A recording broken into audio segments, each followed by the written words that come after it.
Perilaku orang tua yang toksik seringkali memaksa kita berada dalam keadaan stres dan ketidaknyamanan, seolah rumah menjadi penjara emosional. Ketika orang tua mengancam, membandingkan kita dengan orang lain, atau menuntut kesempurnaan tanpa memberikan dukungan, dampaknya dapat menghancurkan kepercayaan diri dan kemampuan kita untuk berbicara secara kritis. Selamat datang di Stay Kita. Dalam video kali ini, kita akan mengupas topik tentang bagaimana cara menghadapi orang tua yang toksik. Menghadapi orang tua yang toksik bisa menjadi perjalanan emosional yang berat, tetapi dengan prinsip-prinsip stoik, kita bisa belajar bagaimana merespon dengan lebih bijaksana dan tenang.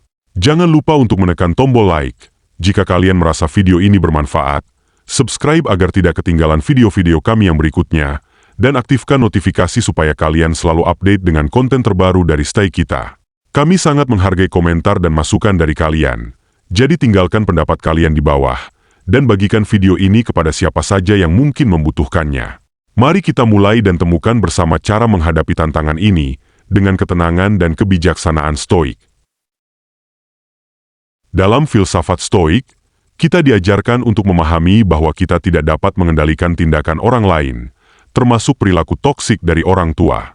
Yang kita kendalikan adalah sikap dan respon kita terhadap situasi tersebut. Dengan melatih kebijaksanaan dan penerimaan, kita dapat tetap tenang dan menjaga integritas batin kita, meskipun berada di tengah-tengah perilaku yang tidak menguntungkan. Menyadari bahwa hanya pikiran dan sikap kita yang bisa kita kuasai, membantu kita menghadapi tantangan ini dengan ketenangan dan kejelasan. Berikut adalah beberapa cara yang dapat dilakukan untuk menghadapi orang tua toksik. 1. Hindarilah mengikuti keinginan orang tua, jika itu bertentangan dengan nilai dan tujuan hidup kita. Orang tua sering terlibat dalam arah hidup kita, berusaha mengarahkan kita agar tidak salah melangkah dan mencapai apa yang mereka anggap benar. Namun, kita harus ingat bahwa kita memiliki kendali atas keputusan kita sendiri. Bila pilihan orang tua tidak sejalan dengan visi kita, kita tidak harus mengikuti mereka. Menentukan arah hidup sendiri adalah tindakan kebijaksanaan, karena kita bertanggung jawab atas hidup kita sendiri, bukan hidup orang tua kita. Dalam filosofi stoik, penting untuk memahami bahwa kebahagiaan dan kedamaian batin tidak bergantung pada persetujuan orang lain, melainkan pada tindakan dan keputusan kita yang sesuai dengan nilai-nilai kita sendiri. Kita harus menghindari terjebak dalam kegelisahan yang timbul dari perasaan kewajiban untuk memenuhi harapan orang tua jika itu bertentangan dengan prinsip hidup kita. Stoikisme mengajarkan bahwa penderitaan seringkali muncul dari harapan yang tidak realistis atau ketidakmampuan kita untuk menerima kenyataan. Dengan menerima bahwa kita tidak dapat mengendalikan keinginan atau harapan orang lain, kita dapat mengurangi rasa frustrasi dan mengalihkan energi kita untuk fokus pada hal-hal yang benar-benar kita miliki kendali. Ketika kita membuat keputusan yang konsisten dengan visi kita sendiri, kita tidak hanya menghindari konflik batin, tetapi juga memperkuat rasa diri dan kepercayaan diri. Mengambil tanggung jawab penuh atas hidup kita, termasuk keputusan yang sulit, adalah bentuk kebijaksanaan stoik yang memungkinkan kita untuk hidup dengan lebih jernih dan damai.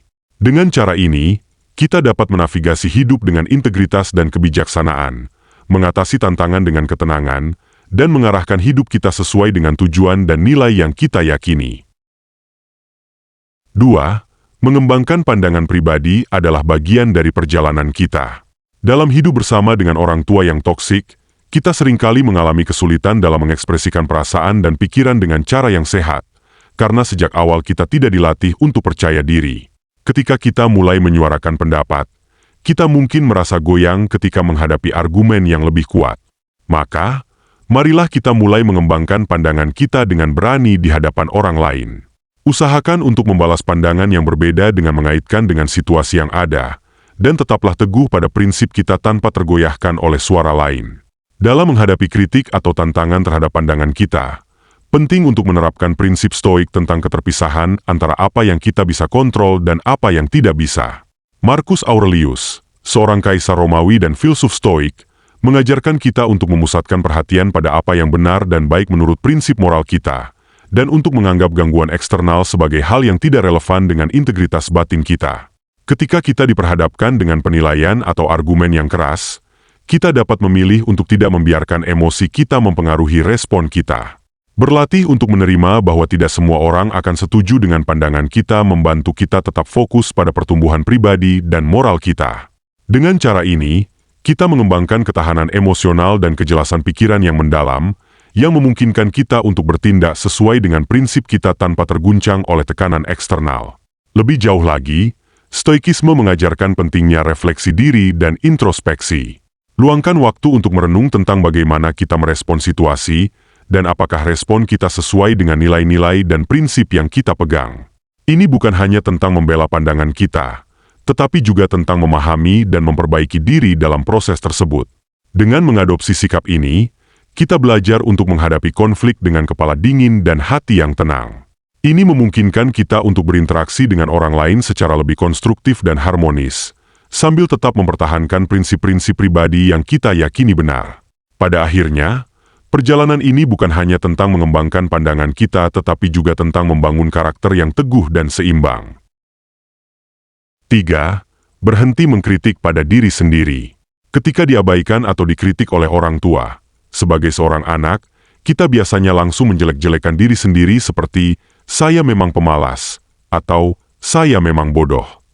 Ini karena seorang anak cenderung terjebak pada omongan yang kejam dari orang lain, terutama orang tua. Anda dapat merubah perilaku itu dengan menyadari suara-suara negatif di kepala Anda dan tuliskan hal itu. Kemudian, tulis pikiran positif untuk menggantikannya. Misalnya dari kalimat, "Saya memang bodoh," beda dengan mereka yang pintar, menjadi, "Saya pintar dan dapat mengalahkan mereka." Menyenangkan diri sendiri dengan pergi ke tempat favorit bersama orang spesial juga dapat dilakukan di situasi seperti ini. Sebagai lanjutan, dalam perspektif Stoikisme, Anda bisa menggunakan kritik sebagai alat untuk pertumbuhan pribadi. Setiap kritik, meskipun mungkin terasa menyakitkan, adalah kesempatan untuk merenung dan mengevaluasi diri Anda dengan cara yang konstruktif. Alih-alih merespon dengan kemarahan atau rasa tidak berharga, pertimbangkan untuk menilai apakah ada kebenaran dalam kritik tersebut dan bagaimana Anda bisa memperbaiki diri. Stoikisme mengajarkan kita untuk memfokuskan perhatian pada hal-hal yang berada dalam kontrol kita dan melepaskan yang tidak bisa kita kendalikan. Anda tidak dapat mengontrol apa yang orang lain pikirkan atau katakan, tetapi Anda bisa mengontrol cara Anda merespon dan bagaimana Anda membentuk pikiran serta sikap Anda sendiri. Ini melibatkan praktik penerimaan terhadap apa yang tidak bisa diubah dan berusaha keras untuk memperbaiki diri di bidang-bidang yang memang bisa Anda pengaruhi. Dengan mempraktikkan sikap ini, Anda juga bisa mengembangkan ketenangan batin yang mendalam. Ketika Anda tidak lagi terganggu oleh kritik atau penilaian orang lain, Anda akan lebih mampu menjalani hidup dengan ketenangan dan fokus yang lebih besar pada tujuan serta nilai-nilai Anda sendiri. Ini adalah inti dari kebijaksanaan Stoik, mengembangkan sikap yang kuat dan tenang terhadap segala sesuatu yang datang kepada kita, serta menjadikan setiap pengalaman sebagai peluang untuk belajar dan tumbuh. 4. Tetapkan batasan yang jelas. Dengan menetapkan batasan yang jelas, kita mengendalikan cara orang lain memperlakukan kita. Ini menciptakan ruang khusus antara kita dan orang tua kita, ruang yang mungkin tidak ada ketika kita masih kecil. Membentuk batasan dengan orang tua dimulai saat kita memutuskan apa yang boleh mereka sentuh dan apa yang tidak, serta sejauh mana mereka dapat terlibat dalam hidup kita. Kita harus dengan tegas menetapkan batasan ini dan menyampaikan kepada orang tua bagaimana seharusnya mereka bertindak terhadap kita. Dalam menerapkan batasan ini, penting untuk mengingat prinsip Stoik bahwa kita tidak bisa mengontrol perilaku orang lain, melainkan hanya reaksi kita sendiri. Ketika kita mengkomunikasikan batasan kepada orang tua, kita harus melakukannya dengan jelas dan tegas, tetapi juga dengan penuh pengertian. Tidak semua orang akan menerima batasan dengan mudah atau tanpa resistensi. Oleh karena itu, bersiaplah untuk menghadapi reaksi yang mungkin tidak sesuai dengan harapan kita, dan jangan biarkan hal itu mengganggu ketenangan batin kita.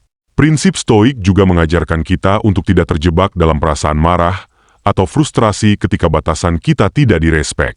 Sebaliknya, kita dapat menggunakan situasi tersebut sebagai kesempatan untuk refleksi dan pengembangan diri. Apakah cara kita menyampaikan batasan tersebut sudah tepat? Dan apakah ada cara lain yang lebih efektif untuk berkomunikasi? Dengan pendekatan ini, kita tidak hanya melindungi ruang pribadi kita tetapi juga menjaga kesehatan mental kita.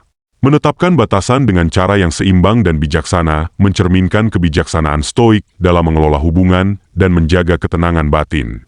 Hal ini memungkinkan kita untuk berinteraksi dengan orang tua kita secara lebih sehat, sambil tetap setia pada nilai-nilai dan prinsip yang kita anut. 5. Hindarilah membuka semua aspek kehidupanmu kepada orang-orang yang tidak layak dipercaya. Meskipun kepercayaan adalah landasan penting dalam membangun hubungan yang kokoh dan sehat, tidak semua informasi pribadi seharusnya dibagikan kepada sembarang orang. Orang tua yang cenderung merusak, yang sering bergosip, membocorkan informasi pribadi tanpa izin, dan sering mengkritik, tidaklah pantas menjadi tempat untuk membagikan rahasiamu. Berbagilah hanya informasi yang kamu anggap aman dan bijaksana untuk disampaikan.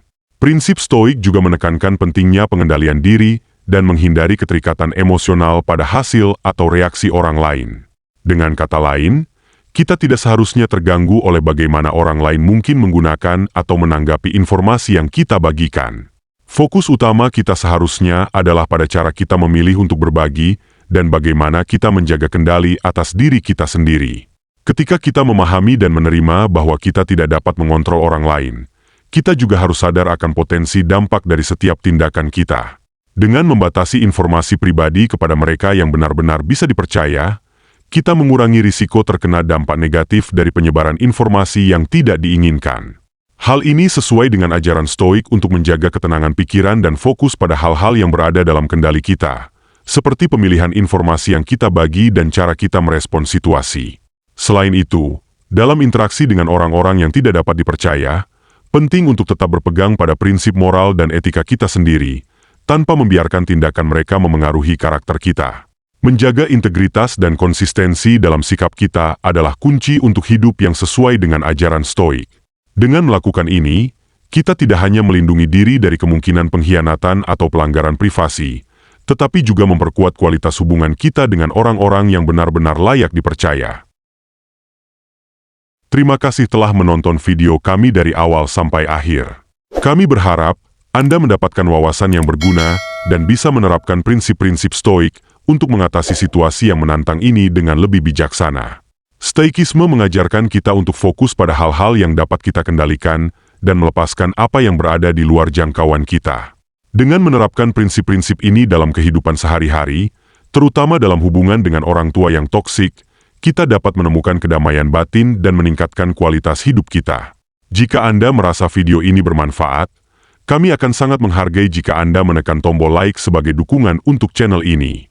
Jangan lupa juga untuk berlangganan di channel Stau kita, dan aktifkan notifikasi dengan menekan ikon lonceng, sehingga Anda tidak ketinggalan video-video terbaru dari kami yang akan membantu Anda dalam perjalanan pengembangan diri. Terima kasih atas perhatian dan dukungan Anda. Kami sangat menghargai setiap bagian dari perjalanan ini bersama Anda. Sampai jumpa di video berikutnya, dan semoga hari Anda penuh kebijaksanaan dan ketenangan. Salam stoik kita.